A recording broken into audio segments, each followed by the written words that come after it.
Sir ये तो मर चुकी है। रेडी, एम्बुलेंस को फोन करो। ये सब कैसे हुआ? मैंने देखा था सर। क्या हुआ था? सर हमारे आंखों के सामने एक ट्रक आया और इस औरत को कुचलकर चला गया सर। श्रेया कुछ मिला? नहीं सर, कुछ भी नहीं मिला। जब ये हादसा हुआ तब आप कहाँ थे? सर हम लोग उस चाय की दुकान पर चाय पीने आए थे, तभी मैंने देखा सर कि ये औरत वहां से भागती हुई आ रही थी सर।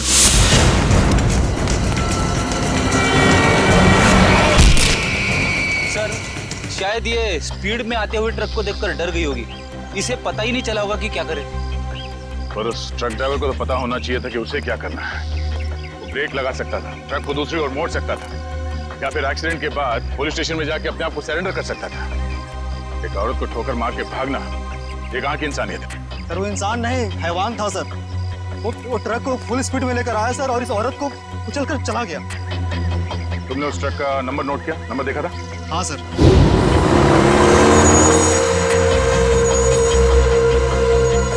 इस औरत के हाथ में कोई पर्स या बैग वगैरह था?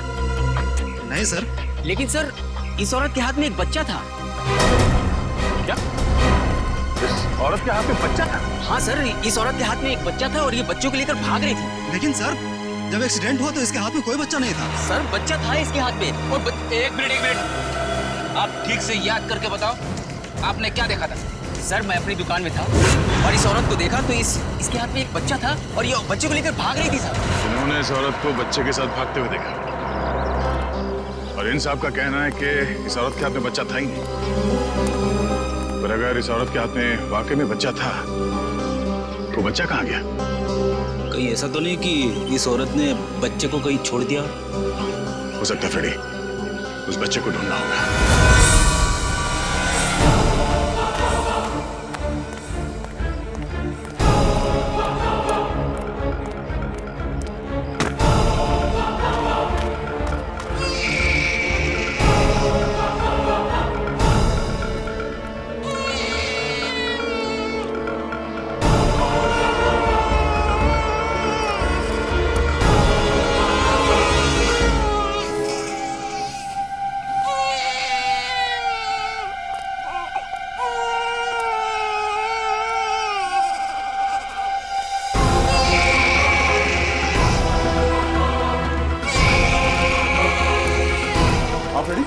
सर बच्चा टोकरी में सर।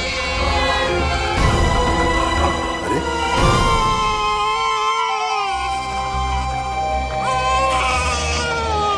उस औरत ने बच्चे को यहाँ पे टोकरी में छोड़ दिया। लेकिन सर कोई अपने बच्चे को इस तरह टोकरी में छोड़ के क्यों जाएगा? हाँ साहब कहिए। ये बच्चा यहाँ इस टोकरी में कैसे आया? बच्चा? हाँ सर मुझे नहीं पता, मैं तो अपनी दुकान लगा रहा था, फल लेने गया था। इसका मतलब है मरने से पहले इस औरत ने इस बच्चे को यहाँ टोकरी में रखा। हमें उस मरी हुई औरत का पता लगाना है और ये बच्चा। इस बच्चे को हम अपने साथ लेकर चलते हैं। इस बच्चे का ख्याल रखना हमारा फर्ज है। पहले ये पता करते हैं कि इस बच्चे के परिवार में है कौन। सर उस औरत के बैकग्राउंड के बारे में तो कुछ पता नहीं चला, पर डॉक्टर सालुंके ने कुछ जरूरी बात पता लगा ली है। वो क्या? इस औरत का और उस बच्चे का खून का कोई रिश्ता नहीं। क्या? इस बच्चे का और उस औरत का डीएनए मैच नहीं हो रहा है? जी सर। इसका एक ही मतलब हो सकता है दया, उस औरत ने इस बच्चे को चुरा लिया और फिर वो भाग रही थी। हो सकता है सर। काम करना पड़ेगा, मिसिंग पर्सन ब्यूरो से पता लगाना पड़ेगा कि क्या किसी ने बच्चा गायब होने की रिपोर्ट दर्ज करवाई है क्या। डॉक्टर सालुके का इस बच्चे की माँ के बारे में भी कुछ कहना है सर। क्या? इस औरत ने जो सैंडल पहने हुए थे उस सैंडल के नीचे के हिस्से की तरफ हमें खून के कुछ अंश मिले। उस खून का डीएनए करने से पता चला कि उस खून का डीएनए और उस बच्चे के खून का डीएनए आपस में मैच होते हैं और उस औरत की उम्र जिसका वो खून है लगभग 28 से 30 साल होनी चाहिए। खून के निशान? जरूर इस बच्चे की माँ बुरी तरह से घायल हुई होगी। सर हो सकता है उस अनजान औरत ने ही हमला किया हो बच्चे की माँ पर और बच्चे को लेकर भाग गई। सर लगता है ये कोई बहुत बड़ी साजिश है। उस औरत का एक्सीडेंट नहीं बल्कि जानबूझ के खून किया गया है। सर हमने आरटीओ में भी पता किया, ट्रक का नंबर उनके रिकॉर्ड्स में भी नहीं है। ये देखो बॉस, अब कोई प्रॉब्लम नहीं है। अरे प्रॉब्लम तो तब होगा जब बॉस का फोन आएगा। तो क्या जवाब दोगे? ये काम अधूरा छोड़ दिया? सर एक ऐसा सुराग मिला है जिससे पता चल सकता है कि ये औरत है कौन। वो क्या है? ये उस औरत के कपड़े, इस पे लॉन्ड्री का टैग लगा हुआ है। बस सुबह इस टैग से पता लगाओ ये कौन सी लॉन्ड्री है, और इस लॉन्ड्री से हमें पता चलेगा कि ये औरत रहती कहाँ है। सर तब तक मैं इस बच्चे को संभालूंगा सर, अपने घर पे। बस बच्चे को अपने साथ रखना चाहता हूँ सर। सर मैं भी आपकी मदद करूंगी।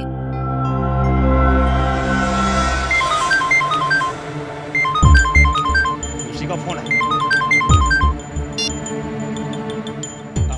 सलाम बॉस। मुझे वो बच्चा किसी भी हालत में जिंदा चाहिए, किसी भी हालत में, समझ गए तुम? जी बॉस।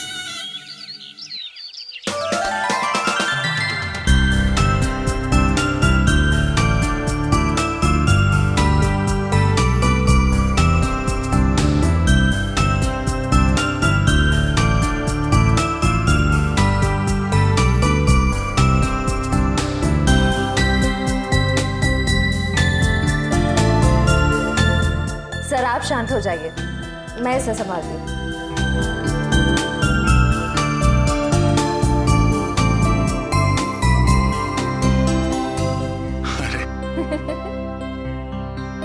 इतनी बात मेरी समझ में नहीं आई।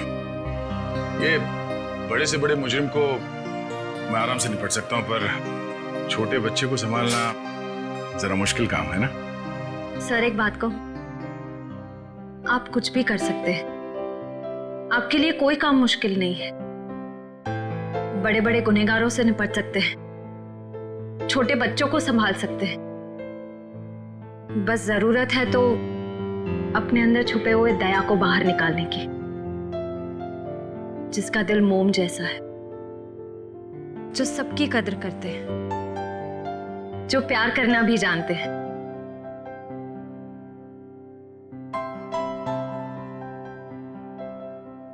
I mean, जो सबकी इज्जत करना भी जानते हैं। अब चिंता करने की कोई जरूरत नहीं है सर, मैं आ गया हूं। अरे फिर तुम, क्या बात है? आओ। सर हाँ। जब मुझे एहसास हुआ कि आप अकेले बच्चे को संभाल नहीं पाओगे तो मैं आ गया। लाओ बच्चा दो। इट्स ओके सर, मैं बच्चे को नहीं संभाल पाओगी, मुझे दे दो। लेकिन फ्रेडी, बच्चे को नींद नहीं आएगी, उसे सुलाने का तरीका मेरे पास है।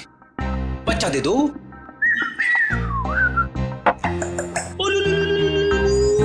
अला ला ला ला।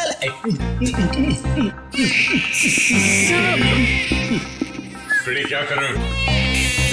जिद छोड़ो और बच्चे को वापस दे दो श्रेया को। सर प्लीज मैं संभाल लूंगी। कोई प्रॉब्लम नहीं है सर, बच्चे को चुप कराने का फॉर्मूला मेरे पास है। श्रेया टीवी का रिमोट देना। अब देखना सर, ये कार्टून चैनल देख के बच्चा कैसा खुश होता है। फोन से नंबर पे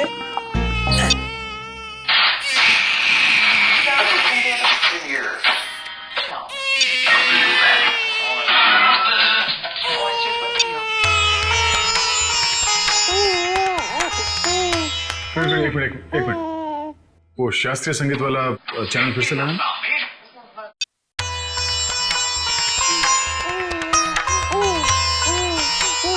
सुरों की काफी समझ है इसे। हाँ सर, बड़ा होके बड़ा संगीतकार बनेगा। सब हो रही दुकान।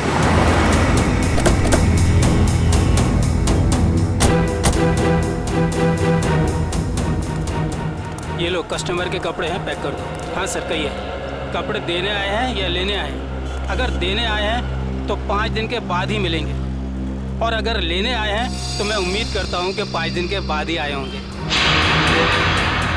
सर मैं बहुत ही ईमानदार व्यापारी हूँ, और मैंने आज तक अपने किसी भी कस्टमर को कोई भी धोखा नहीं दिया है। हाँ ये कपड़े आपकी लॉन्ड्री में धुले हैं ना? जी हाँ मैडम, ये हमारी लॉन्ड्री के ही हैं। आप यही जानना चाहते हैं कि ये कपड़े किसके हैं? समझदार लगते हो, बता। हाँ 1 मिनट, रघु बुक दो। मिल गया सर। ये कपड़े किसी गोपी नाम की औरत के हैं। गोपी, एड्रेस भी लिखा होगा उसमें? नहीं सर, एड्रेस तो नहीं है, लेकिन फ़ोन नंबर है।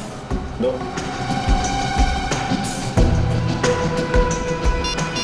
साहब, मुझे तो पहले से शक था जब वो लड़की यहाँ कपड़े डालने आई थी।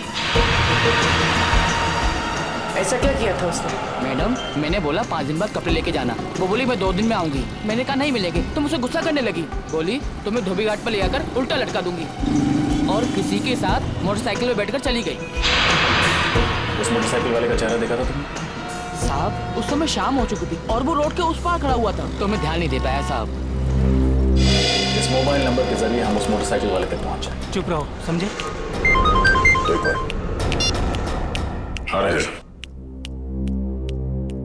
उस औरत का नाम गोपी था। Very good. उसके मोबाइल नंबर से उसका घर का पता निकालो। इस केस में इस औरत की पूरी जानकारी चाहिए हमें, ठीक है? रजत, मैं तुम्हें बाद में फोन करता हूं।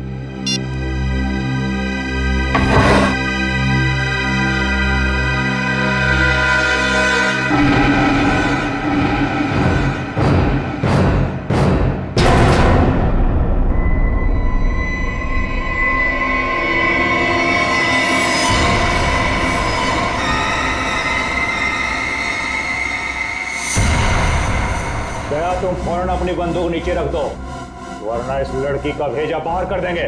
दया, तुमसे हमारी कोई दुश्मनी नहीं है, बस ये बच्चा हमारे हवाले कर दो और अपनी जान बचा लो। अपनी जान की परवाह करने वाले कायरों को हम सीआईडी में भर्ती नहीं किया करते।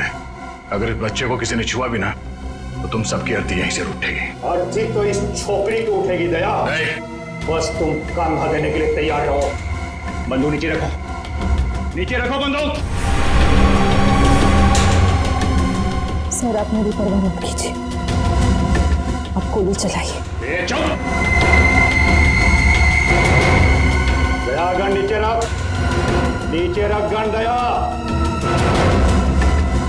वरना इस छोकरी की खोपड़ी उड़ा दूंगा मैं। एक मिनट।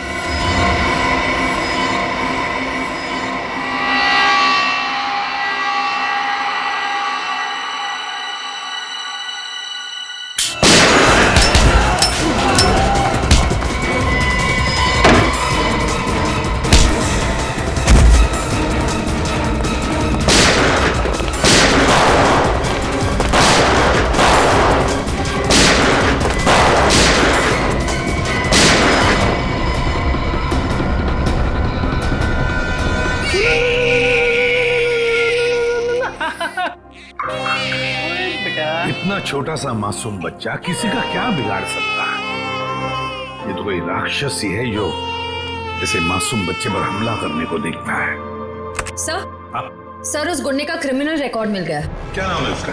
उसका नाम शमी है और उस पे कॉन्ट्रैक्ट किलिंग और किडनैपिंग के 3 केसेस चल रहे हैं। कॉन्ट्रैक्ट किलिंग और किडनैपिंग? लेकिन ये सिर्फ कॉन्ट्रैक्ट किलिंग का केस नहीं है, ये कुछ और ही चक्कर है, कोई बड़ी साजिश है ये। सर, मोबाइल कंपनी ने गोपी का जो एड्रेस दिया था वो गलत है सर। गलत है? हाँ सर। मतलब सर ये सब पहले से प्लान था?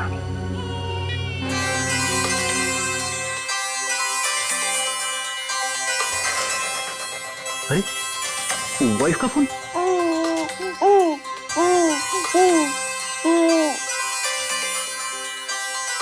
कैसी लगी थी? अच्छी अच्छी अच्छी। सर, कल रात दया सर के घर पे टीवी पर जब शास्त्रीय संगीत आ रहा था, तब बच्चा अचानक से शांत हो गया और मुस्कुराने लगा। अच्छा, वैसे आमतौर पे इस तरह की धुन सुनकर बच्चे उछलने लगते हैं। हाँ, लेकिन अभी भी फ्रेडी सर की रिंगटोन सुनकर बच्चा कैसे खुश हो गया? सर, हो सकता है कि जब से इस बच्चे का जन्म हुआ हो तब से ये शास्त्रीय संगीत सुनता आ रहा। हो सकता है इसके माता पिता में से कोई संगीतकार या गायक हो। कविनगर जाके पता लगाना पड़ेगा कि वहां पर कोई शास्त्रीय संगीत विद्यालय है क्या।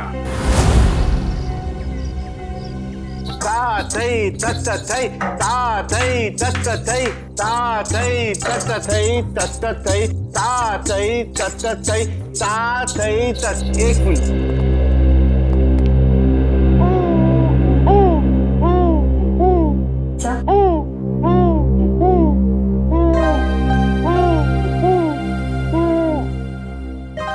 लगता है सही जगह पे हैं।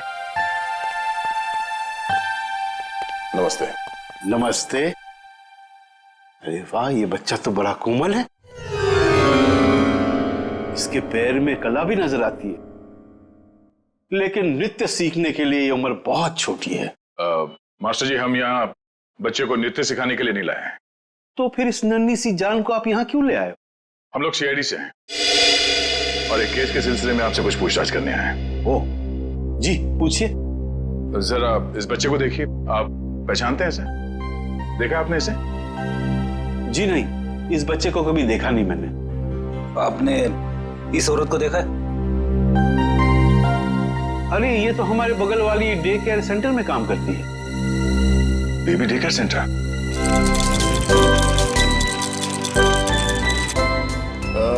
एक्सक्यूज मी, आप इस औरत को पहचानती हैं? ये तो गोपी है, हमारे यहाँ आया का काम करती है। लेकिन हुआ क्या है इसे? कल एक ट्रक एक्सीडेंट में उसकी मौत हो गई है। आप इस बच्चे के बारे में क्या बता सकते हैं? इसका नाम बॉबी है और इसकी माँ का नाम जूही है।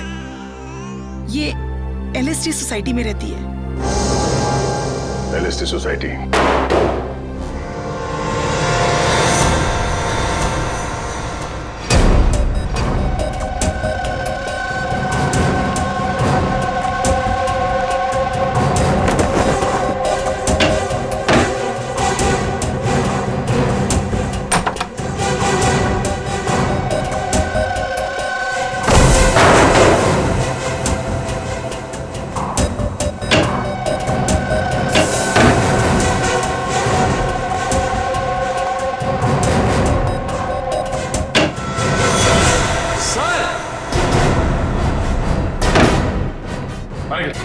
सर, ये देखिए, बॉबी की माँ जूही को ही मार दिया।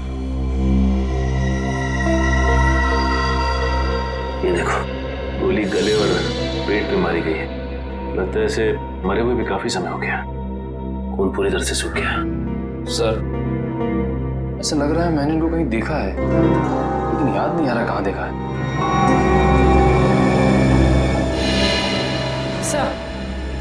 सर वो देखिए।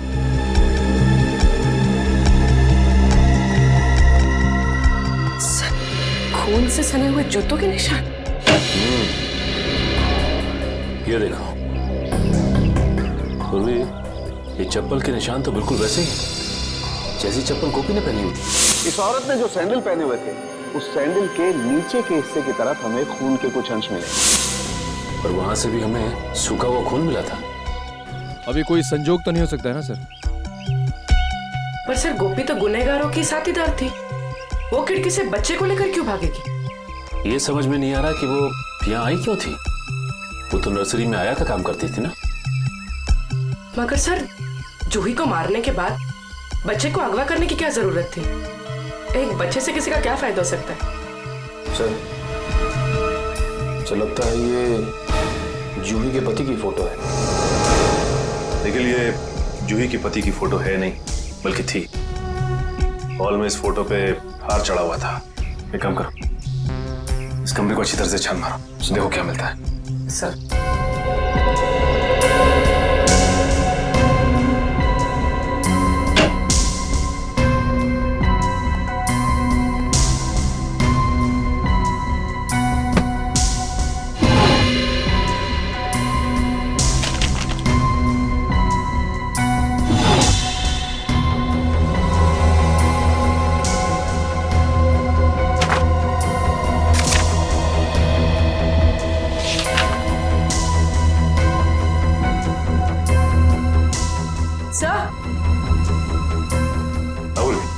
ये देखिए।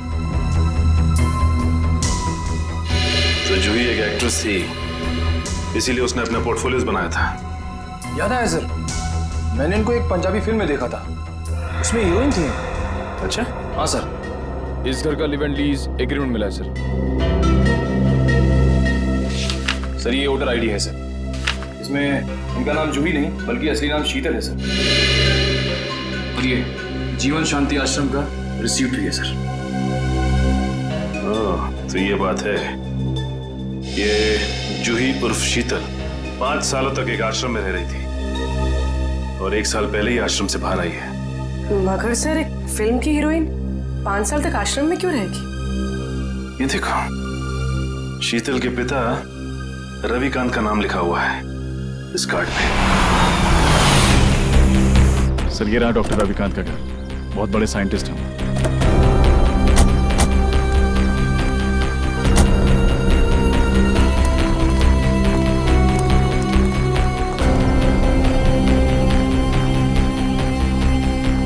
सर ये घर तो लगता है काफी टाइम से बंद पड़ा है। हाँ रजन, ये देखो कितने दिनों के अखबार पड़े हैं यहाँ पर, ये सारे खत पड़े हैं। काम करो, इन दोनों घर के अंदर जाके अच्छी तरह से तलाशी देखता हूँ ये चिट्ठियाँ क्या है।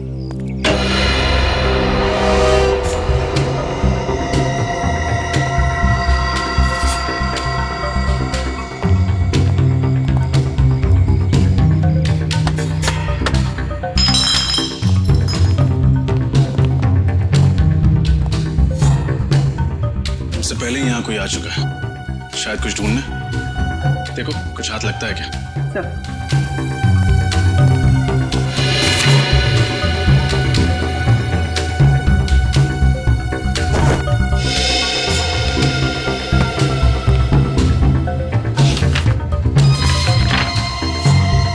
Legal notice?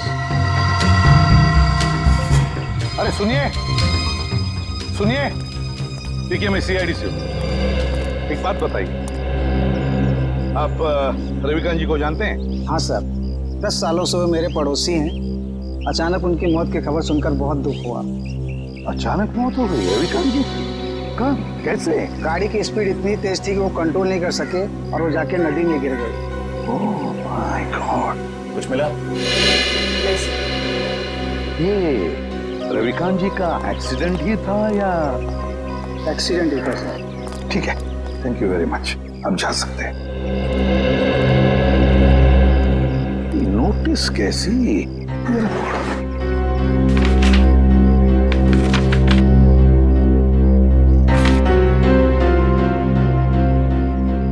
माय गॉड, तो रविकांत जी के घर की नीलामी की नोटिस है।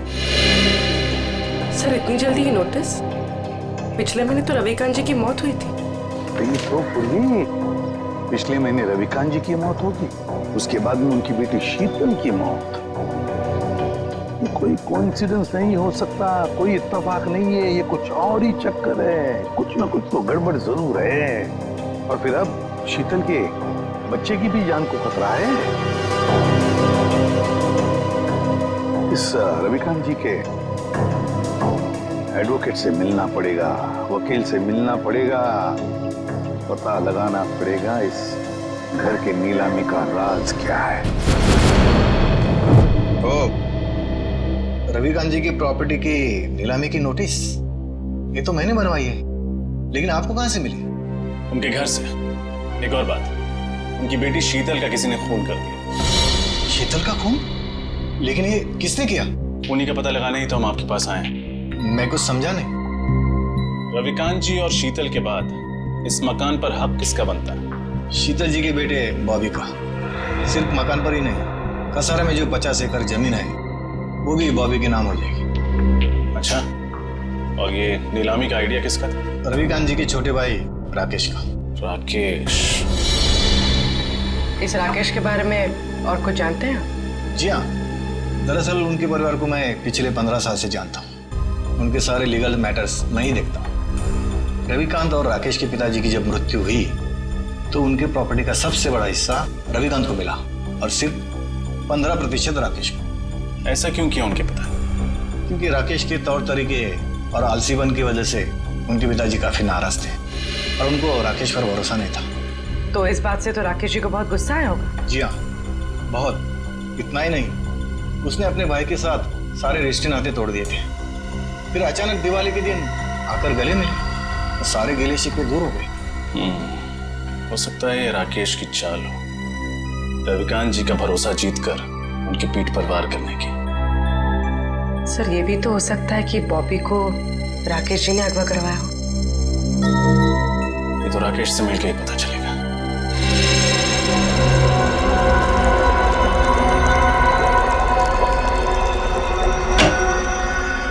Excuse me. जी कहिए।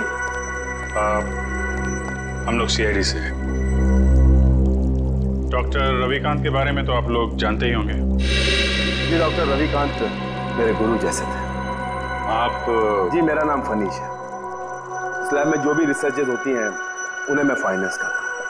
मिस्टर फनीश, हम डॉक्टर रविकांत की मौत के बारे में आप लोगों से कुछ पूछताछ करने हैं। उनकी मौत से तो हम सबको बहुत बड़ा सदमा पहुंचा है सर। न केवल इस लैब का बल्कि हमारे देश का भी बहुत बड़ा नुकसान हुआ है। लेकिन वो कहते हैं ना कि नसीब के आगे किसी का बस नहीं चलता। ऐसा लगता है कि उनकी मौत से किसी और का नसीब जरूर जग गया। मैं कुछ समझा नहीं। हमें शक है कि उनकी कार का एक्सीडेंट हुआ नहीं है बल्कि करवाया गया है। यानी किसी ने उनका मर्डर किया? शायद। वैसे किस चीज पे रिसर्च कर रहे थे डॉक्टर रविकांत? इसके बारे में तो उन्होंने कभी किसी को कुछ नहीं बताया। वो एक टॉप सीक्रेट रिसर्च कर रहे थे, इसीलिए उसका जिक्र उन्होंने कभी किसी को नहीं किया। सर वो कुछ डरे डरे से रहते थे। क्यों? किससे? इसके बारे में उन्होंने किसी को बताया नहीं, लेकिन वो अपने जो रिसर्च के पेपर्स है ना वो अपने केबिन के लॉकर में रखते थे और तकरीबन हर रोज वो लॉकर का पासवर्ड चेंज करते थे। पता नहीं क्यों। लगता है ये रिसर्च की वजह से ही उनका खून किया गया है। उनका केबिन दिखाइए जरा।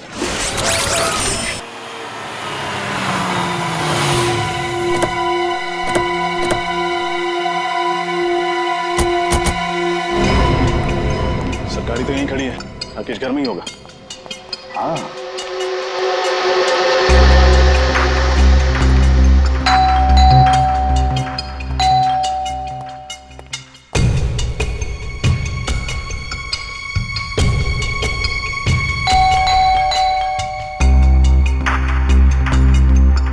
तो लगता है घर में कोई नहीं है। दरवाजा नहीं खोला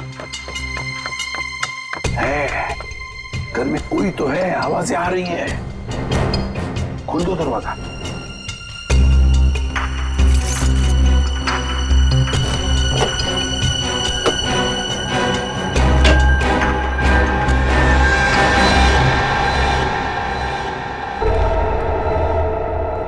संभल के। 3 खून किए उसने।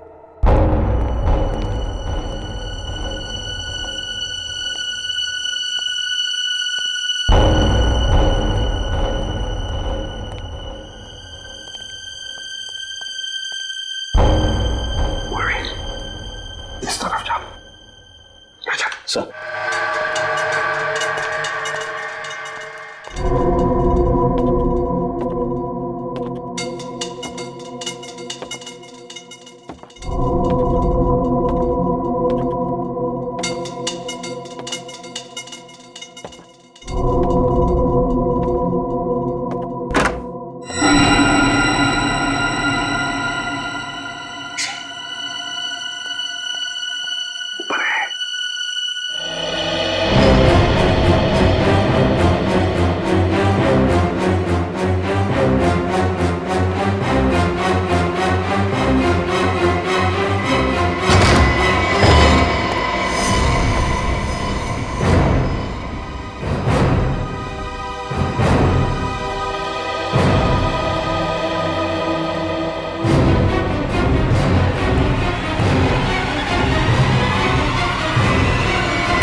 लेकिन मैंने किया क्या है?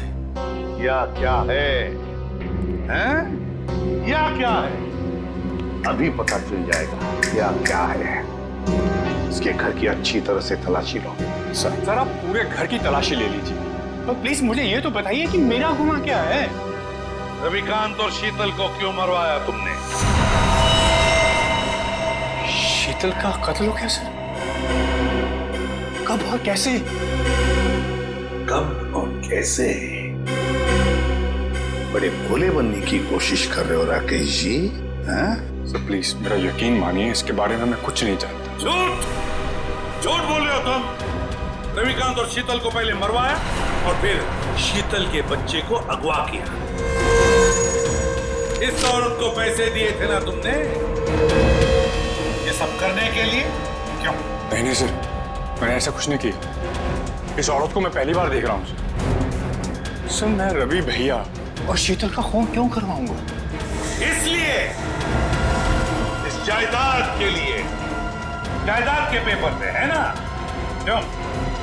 और तुम ये भी जानते थे कि रविकांत और शीतल की मौत के बाद ये सारी जायदाद शीतल के बेटे के नाम पर हो जाती, और अगर शीतल के बेटे का कुछ कम ज्यादा होता तो ये पूरी की पूरी जायदाद तुम्हारे नाम पर हो जाती। यही चाहते थे ना तुम? जी सर, लेकिन क्या? लेकिन क्या? लेकिन सर, मैंने किसी का खून नहीं किया, और ना ही सर मैंने बॉबी को किडनैप करवाया। प्लीज मेरा यकीन मानिए। तुम्हारा यकीन करूं? क्यों? क्यों यकीन करूं तुम्हारा मैं? हाँ? कोई सबूत है तुम्हारे पास?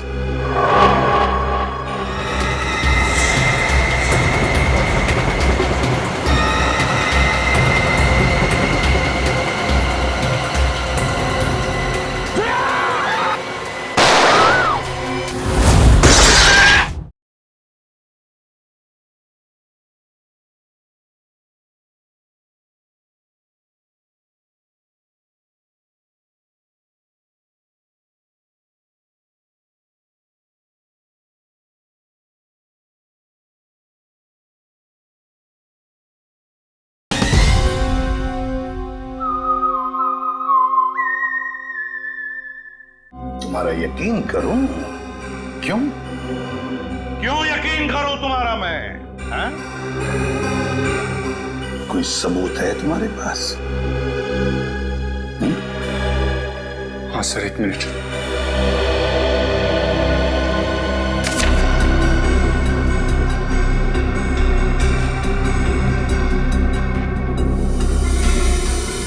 रविकांत चैरिटी फाउंडेशन, 50 लाख रुपए। जी सर, जायदाद में जितना भी मेरा हिस्सा था उस सबको बेचकर सारे रुपए में रवि भैया की चैरिटी में डालने वाला था। सर, भगवान का दिया हुआ मेरे पास सब कुछ है। पैसों के लिए मैं अपने भैया का खून क्यों कर रहा हूं? सर,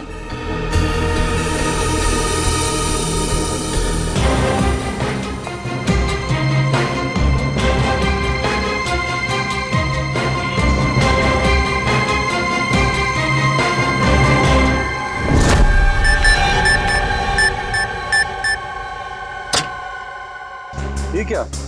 लॉकर तो खाली है। खाली है? अभिजीत, ये देखो अभिजीत, ये रिसर्च पेपर्स हैं, जला दिए गए हैं। वही पेपर है ना? हाँ सर, ये तो वही रिसर्च पेपर्स है जिन पर डॉक्टर रविकांत रिसर्च कर रहे थे, पर उन्होंने ये जलाए क्यों? शायद उन्हें डर होगा कि ये रिसर्च के पेपर किसी गलत हाथों में ना पड़ जाए। पंकज, मिला कोई? नहीं सर, सारी फाइल्स डिलीटेड है। एक फाइल है, इसको मैं खोलने की कोशिश कर रहा हूँ सर, एक सेकंड। सर, खुल गई। क्या है इसमें? पता नहीं, साइंस के आई थिंक कोई फॉर्मूलाज है, मेरे तो कुछ समझ में नहीं आ रहा है। मैं देखता हूँ।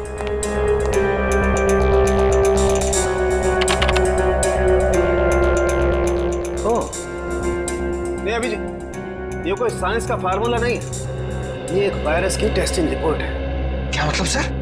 मतलब ये है कि जैसे जहर का काट जहर होता है, वैसे ही किसी भी बीमारी का इलाज उसके वायरस के द्वारा ही किया जाता है। और इस वायरस का टेस्ट किसी इंसान पर कर रहे थे डॉक्टर रविकांत। और कौन सा वायरस है ये? ये पेलकॉप नाम का वायरस है, बहुत रेयर किस्म का वायरस है, ज्यादा सुना नहीं है इसके बारे में। मगर सर, ये वायरस टेस्ट किस पर कर रहे थे? माय गॉड, मैं समझ गया अभिजीत। है कौन वो? अभी नहीं, 1 घंटे के बाद मैं तुम्हें ब्यूरो में मिलता हूँ, कंफर्म कर लूं फिर बताता हूँ। सचिन, पता चला डॉक्टर रविकांत लैब में क्या बना रहा था? नहीं सर, अब तक तो कुछ नहीं पता चला। सालुंके साहब कह के गए हैं कि 1 घंटे में वापस आता हूँ फिर। बस पता चल गया, मैंने गुत्थी सुलझा ली। यार तू फिर बता ना सालुंके। बॉस, उस रिसर्च लैब में हमने जिस पेशेंट की रिपोर्ट देखी थी उसमें पोलकॉप नाम का वायरस था। ये कौन सा वायरस है? वही तो पता लगाना है, लेकिन एक टेंशन है बॉस। किस बात की टेंशन? बॉस मैंने जब पता लगाया तो पता लगा कि पोलकोप नाम का वायरस तो है ही नहीं। अरे तो फिर सालू के साथ उस मरीज के शरीर में ये वायरस आया कहाँ से? वही तो बॉस, मैंने जब उस बच्चे का ब्लड टेस्ट किया दोबारा से तो पता ये चला कि उसे हिस्लेक्सिया नाम की बीमारी है, सांस लेने की बीमारी, जिसका कहीं कोई इलाज नहीं। लेकिन जब मैंने बच्चे का ब्लड टेस्ट किया तो पता ये चला कि हिस्लेक्सिया का असर उसके शरीर में, उसके खून में धीरे धीरे कम हो रहा है। वो कैसे? वही तो प्रॉब्लम है बॉस। जब मैंने बच्चे का ब्लड टेस्ट दोबारा से किया तो पता लगा कि उसके शरीर में अलग अलग किस्म के वायरस हैं, जिसकी वजह से हिस्लेक्सिया का असर उसके खून में धीरे धीरे कम हो रहा है। और इन्हीं वायरस में से पोलकोप वायरस भी है। मतलब वो टेस्ट रिपोर्ट बच्चे की थी? हाँ बिल्कुल। मतलब ये जो कुछ भी हुआ है इस पोलकोप वायरस की वजह से ही हुआ है। कोई तो है जो इस पोलकोप वायरस पर कब्जा करना चाहता है।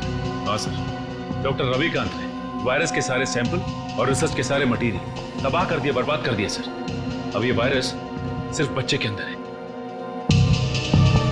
मतलब सचिन, बच्चे की जान को खतरा है।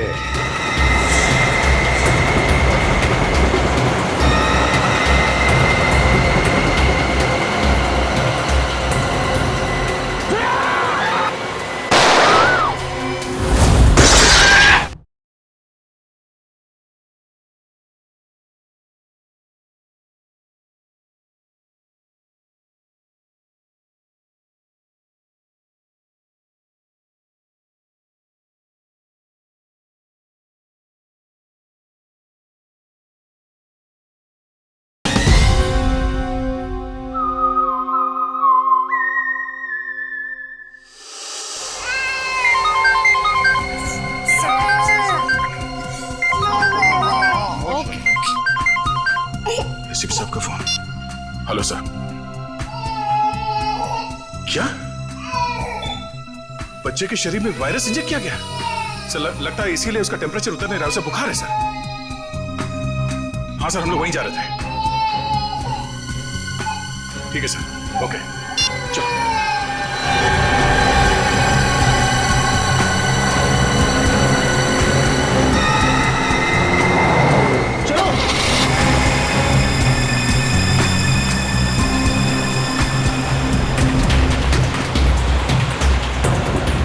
बॉबी का बुखार तो बढ़ता ही जा रहा है।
ए, लड़की को दे, मेरे को दे, बच्चा मेरे को दे, दे।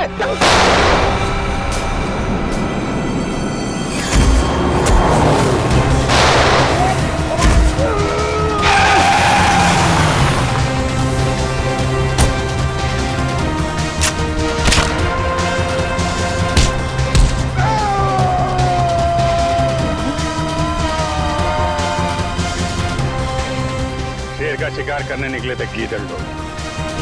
बोल, किसके कहने पे किया ये सब? शर्म आनी चाहिए तुम्हें। एक मासूम बच्चे के साथ तुमने ऐसी घिनौनी हरकत की। मैं मजबूर था ऑफिसर। मैंने डॉक्टर रविकांत की रिसर्च पर लाखों रुपए खर्च किए, यह सोचकर कि रिसर्च कामयाब होगी तो मैं करोड़ों रुपए कमाऊंगा, मेरी कंपनी के शेयर्स फिर से टॉप पर आ जाएंगे। लेकिन डॉक्टर रविकांत अपने इन्वेंशंस तुम्हें नहीं बल्कि सरकार को देना चाहते थे, ताकि हमारे देश के आम लोगों को फायदा हो। पर ये बात तुम्हें बर्दाश्त नहीं हुई। कैसे बर्दाश्त होती सर? लाखों रुपए का जुआ मैंने खेला, सारा रिस्क मैंने अकेले ने उठाया, और डॉक्टर रविकांत वो फार्मूला गवर्नमेंट को देना चाहते थे, जो मुझे उसके लिए फूटी कौड़ी नहीं देते थे। और ये बात उन्हें समझाने की मैंने बहुत कोशिश की, और उन्होंने मेरी एक नहीं सुनी सर। बॉबी को अगवा करने का प्लान तुम्हारा ही था ना? हाँ सर, और जब मुझे पता चला कि डॉक्टर रविकांत ने वो वायरस बॉबी की बॉडी में इंजेक्ट कर दिया है, तो मैंने गोपी को आया बनाकर वहां भेजा और बॉबी को अगवा करने का प्लान बनाया। लेकिन जब गोपी को तुम्हारे घिनौने इरादों के बारे में पता चला, तो उसके अंदर की ममता जाग गई और वो बॉबी को लेकर भाग गई। और उसी की बेवकूफी की वजह से मेरा सारा प्लान चौपट हो गया। अपनी मौत की वो खुद जिम्मेदार है। तुम जैसे हैवानियत के पुतले इंसानियत के बारे में कभी समझ नहीं पाओगे। तुम्हें तो ऐसी सजा होनी चाहिए जिसे देखकर हैवानों की रूह कांप उठे।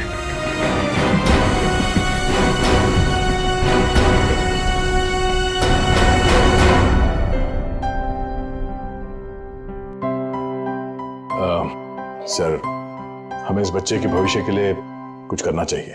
हाँ, इसके भविष्य का पूरा बंदोबस्त करके रखा है।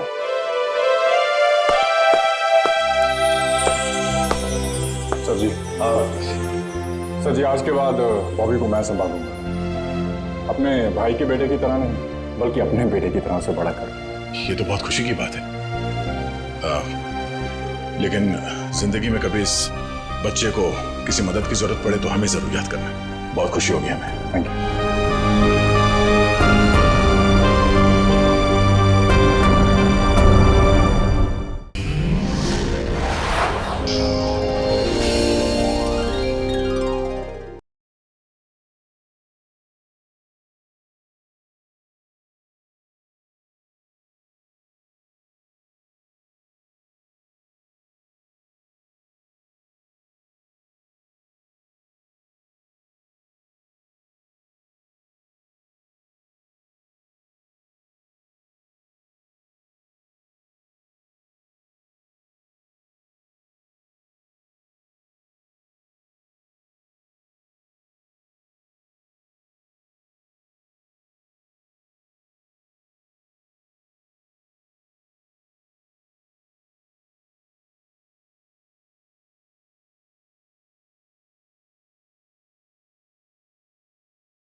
चुकी है। रेडी, एम्बुलेंस को फोन करो। ये सब कैसे हुआ? मैंने देखा था सर। क्या हुआ था? सर हमारे आंखों के सामने एक ट्रक आया और इस औरत को कुचलकर चला गया सर। श्रेया, कुछ मिला? नहीं सर, कुछ भी नहीं मिला। जब ये हादसा हुआ तब आप कहाँ थे? सर हम लोग उस चाय की दुकान पर चाय पीने आए थे, तभी मैंने देखा सर कि ये औरत वहां से भागती हुई आ रही थी सर।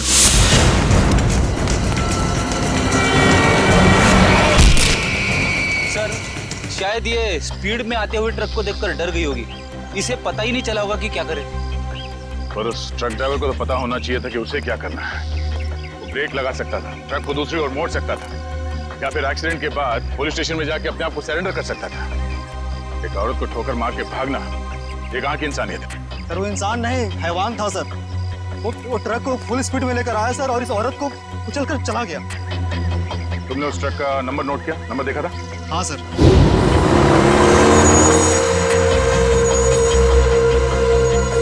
इस औरत के हाथ में कोई पर्स या बैग वगैरह था? नहीं सर। लेकिन सर इस औरत के हाथ में एक बच्चा था। क्या? इस औरत के हाथ में बच्चा था? हाँ सर, इस औरत के हाथ में एक बच्चा था और ये बच्चों को लेकर भाग रही थी। लेकिन सर जब एक्सीडेंट हुआ तो इसके हाथ में कोई बच्चा नहीं था। सर बच्चा था इसके हाथ में। और एक मिनट, आप ठीक से याद करके बताओ आपने क्या देखा था? सर मैं अपनी दुकान में था और इस औरत को देखा तो इसके हाथ में एक बच्चा था और ये बच्चे को लेकर भाग रही थी सर। उन्होंने इस औरत को बच्चे के साथ भागते हुए देखा।